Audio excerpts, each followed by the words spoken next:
প্রাচীনকালে এক অদ্ভুত জঙ্গল ছিল যেখানে কোনো মানুষ বাস করত না।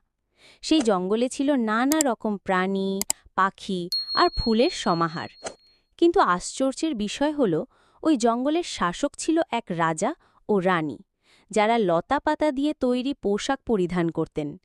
রাজা ছিলেন বলিষ্ঠ ও জ্ঞানী। তার মাথায় পাতা দিয়ে গড়া মুকুট আর গায়ে সবুজ লতার বর্ম। রানী ছিলেন দয়ালু ও সুন্দরী।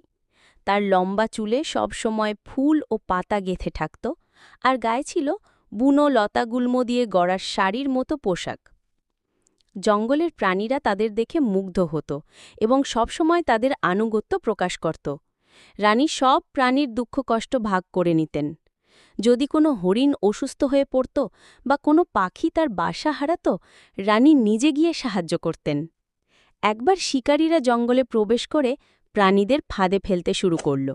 সব প্রাণী আতঙ্কে কাঁপতে লাগল। তখন রাজার লতাপাতার তলোয়ার তুলে দাঁড়ালেন, আর রানী লতার মুকুট মাথায় দিয়ে প্রাণীদের সাহস দিলেন। প্রাণীরা মিলে শিকারীদের বিরুদ্ধে লড়ল।